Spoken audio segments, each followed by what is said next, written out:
আজ আমি আপনাদের সঙ্গে শেয়ার করব সম্পূর্ণ নিরামিষভাবে সব রকমের সবজি দিয়ে পনিরের একটা তরকারি। আর এই পনিরের নিরামিষ তরকারিটি আপনারা যদি একবার খান বা একবার বাড়িতে বানান তাহলে যে কোনো নিরামিষ সবজি আপনারা ভুলে যাবেন খেতে।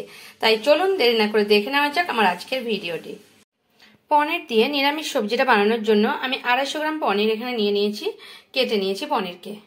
এখানে একটা কড়া বসিয়ে নিয়েছি ননস্টিকের, আর অল্প 2 চামচ সাদা তেল দিয়ে দিয়েছি ননস্টিকের কড়াতে। আর সেই কড়াতে আমি পনিরগুলো দিয়ে দিচ্ছি। প্রথমে আমি পনিরগুলো ভেজে নিচ্ছি। পনিরগুলোকে 2-1 মিনিট পরে আমি একটু এদিক ওদিক করে নিচ্ছি, উল্টে পাল্টে নিচ্ছি পনিরগুলোকে। পনিরগুলো আমার ভাজা ভাজা হয়ে গেছে, খুব বেশি ভাজবো না। এবারে আমি পনিরগুলোকে নিয়ে গিয়ে হালকা উষ্ণ গরম জল আছে এর মধ্যে দিয়ে দিচ্ছি, তাহলে পনিরগুলো না প্রচন্ড নরম থাকে। এখন আমি পনিরগুলোকে তুলে নিয়েছি। এবারে আরো 1 চামচ 2 চামচ তেল আমি দিয়ে দেব এর মধ্যে, কড়ার মধ্যে। দেখুন অল্প একটু তেল রয়ে গেছে, আরো 2 চামচ তেল আমি দিয়ে দেব। 2 চামচ আমি তেল দিয়ে দিয়েছি, কিন্তু এই রান্নাতে একটু নিরামিষ, যেহেতু নিরামিষ রান্না, 1 চামচ মতো ঘি দিয়ে দিচ্ছি। আর এই ঘি দিলে রান্নার টেস্টটা কিন্তু খুব সুন্দর হয়, তাই আমি 1 চামচ ঘি দিয়ে দিলাম। তেলটা আপনারা চাইলে ঘি যখন দিচ্ছেন তখন তেলটা আর একটু কম পরিমাণে দিতে পারেন। এটা কিন্তু কম পরিমাণে সবজিটার জন্য, আর আপনারা চাইলে ঘিটা অ্যাভয়েড করতেও পারেন। এখানে কিছু গরম মশলা নিয়ে নিয়েছি, দারচিনি, এখানে আমি দারচিনি নিয়ে নিয়েছি, শুকনো লঙ্কা, এটা লবঙ্গ, গোটা জিরে, ছোট এলাচ আর গোলমরিচ। এটা আমি দিয়ে দিচ্ছি এই তেলের আর ঘিয়ের উপরে। এটা এখন ফুটে উঠেছে গোটা গরম মশলা। এখানে আমি কিছু সবজি নিয়ে নিয়েছি, গাজর নিয়ে নিয়েছি, ফুলকপি, কিছুটা পরিমাণ বিনস, আলু আর ক্যাপসিকাম। বিশেষ করে ক্যাপসিকামটা পনিরে খুব ভালো যায়, আর ক্যাপসিকামটা দিলে পনিরের তরকারিটাও খেতে খুব টেস্ট লাগে। এখানে আমার ফুটে গেছে এই মশলাটা, মানে গরম মশলাটা ভালোভাবে ভাজা হয়ে গেছে। এখন আমি এই সবজিগুলো এর মধ্যে একে একে দিয়ে দেব। ফুলকপি, বিনস, গাজর সবকিছু একে একে আমি দিয়ে দিচ্ছি।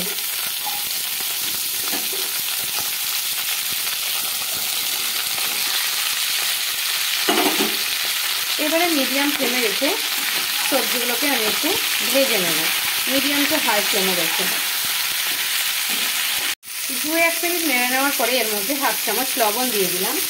আর একদম এখন লো টু মিডিয়াম ফ্লেমে মানে দিয়ে দেবো গ্যাসের ফ্লেমটাকে। এভাবে নাড়তে থাকবো আর এটাকে ঢাকা দেব। এখানে 2-3 টুকরো আদা নিয়ে নিয়েছি, 3টে চেরা কাঁচা লঙ্কা, এটা গ্রাইন্ডারের জারে দিয়ে একটু এটাকে পিষে নেব। এখানে 2-3 মিনিটের জন্য একদম লো ফ্লেমে ঢাকা দিয়ে এটাকে হতে দিয়েছিলাম আমি। আর সবজিগুলো আমার একটু ভাজা ভাজা হয়ে গেছে।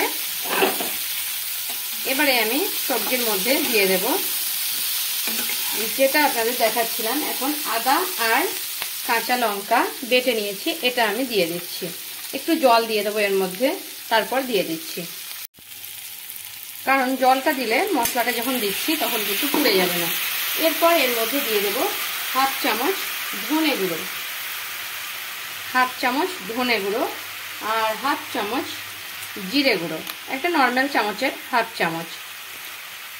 এবারে এটাকে আমি এভাবেই নাড়তে থাকবো মিডিয়াম ফ্লেমে রেখে। আজকে আমি কিন্তু কোনো হলুদ ব্যবহার করছি না এই তরকারিটার জন্য। এবারে এর মধ্যে দিয়ে দেবো কড়াইশুঁটি, কিছুটা পরিমাণ কড়াইশুঁটি দিয়ে দিলাম। আর ঢাকা দিয়ে মিডিয়াম টু লো ফ্লেমে রেখে এটাকে আমি এখন হতে দেব। এভাবে ঢাকা দিয়ে দেবো।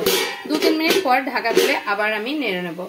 এখানে আমি এই নিরামিষ তরকারিটা বানানোর জন্য আরো টেস্ট করার জন্য আমি এখানে 1 চামচ পোস্ত নিয়ে নিয়েছি, আর কয়েকটা কাজু, আর এখানে নিয়ে নিয়েছি চালমগজ। এটা কিন্তু আপনারা চাইলে অ্যাভয়েড করতেও পারেন, এটা আমার ঘরে আছে তাই আমি নিয়ে নিয়েছি। এগুলো সব আমি গ্রাইন্ডারের জারে পিষে নেব এখন একটু জল দিয়ে। 2-3 মিনিট পরে আমি খুলে দেখাচ্ছি। আর দেখুন মশলাটাও আমার হয়ে গেছে। এখন আমি যে পোস্ত, কাজু এগুলো বেটে রেখেছিলাম সেটা আমি দিয়ে দেবো এর মধ্যে। এখন এটা আমি দিয়ে দিচ্ছি, আর এর মধ্যেও একটু জল নিয়ে নেব, তারপর দিয়ে দেব। এবারে সবকিছু দিয়ে ভালোভাবে মিশিয়ে নেব, আর এটাকে আরো 2-3 মিনিট এটা দিয়ে কষাতে দেব। এইভাবে মিডিয়াম ফ্লেমে রেখে কষিয়ে নেব মশলার সঙ্গে। এখানে একটু 2 চামচ টক দই এটা আমি নিয়ে নিয়েছি আর এটাকে আমি ভালোভাবে একটু ফেটিয়ে নেব। এখানে কষানো হচ্ছে কাজু আর পোস্ত বাটাটা দিয়ে। আর এই টাইমে আমি দিয়ে দিচ্ছি খুব সামান্য পরিমাণে একটু চিনি। চিনি ছাড়া কিন্তু পনিরের তরকারি আমার বিশেষ করে একদমই ভালো লাগে না, তাই আমি চিনি দিলাম। আপনারা চাইলে চিনি নাও দিতে পারেন, কোনো অসুবিধা নেই তাতে। এবারে এটাকে ভালোভাবে একটু 2-3 মিনিট কষিয়ে নিচ্ছি। এবারে একদম গ্যাসের ফ্লেমটা লো করে দিয়েছি আর যে টক দইটা আমি ফেটিয়ে নিয়েছি সেই টক দইটা এর উপরে দিয়ে দিচ্ছি। টক দইটা দিয়েই কিন্তু আমি একদম সঙ্গে সঙ্গে নেড়ে নিচ্ছি, তাহলে ফেটে যাবে না।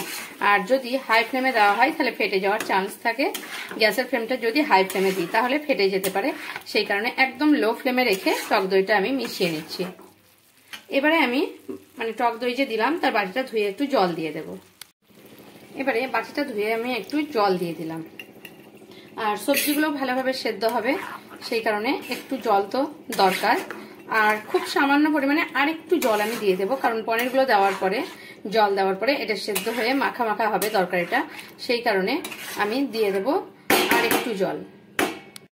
এবার একটু জল দিয়ে দিয়েছি আর সাইডে যে পনিরগুলো রেখেছি জল থেকে ছেঁকে কিন্তু পনিরগুলো আমি এর মধ্যে দিয়ে দেবো। আপনারা চাইলে কিন্তু এই পনিরের জলটাও আপনারা এমনি জল না দিয়ে পনিরের জলটাও দিতে পারতেন, কিন্তু আমি এখানে পনিরের জলটা দিইনি, এমনি জলই দই যে ছিল দইয়ের বাটি ধুয়েই জলটা দিয়ে দিয়েছি। এবারে আমি পনিরগুলো সব দিয়ে দিচ্ছি আর গ্যাসের ফ্লেমটাকে আমি মিডিয়ামে দেবো। এখন এভাবে সব পনিরগুলো আমি দিয়ে দিচ্ছি।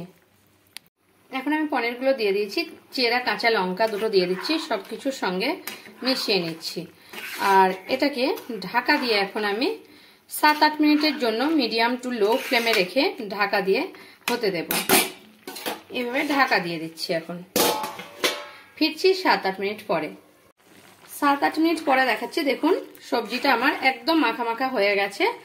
আর এখন আমি আর একটু লবণ দিয়ে দেব। আমার মনে হচ্ছে আর একটু লবণ আমার দরকার তরকারিতে, তাই আমি খুব সামান্য পরিমাণে লবণ আর একটু দিয়ে দিচ্ছি।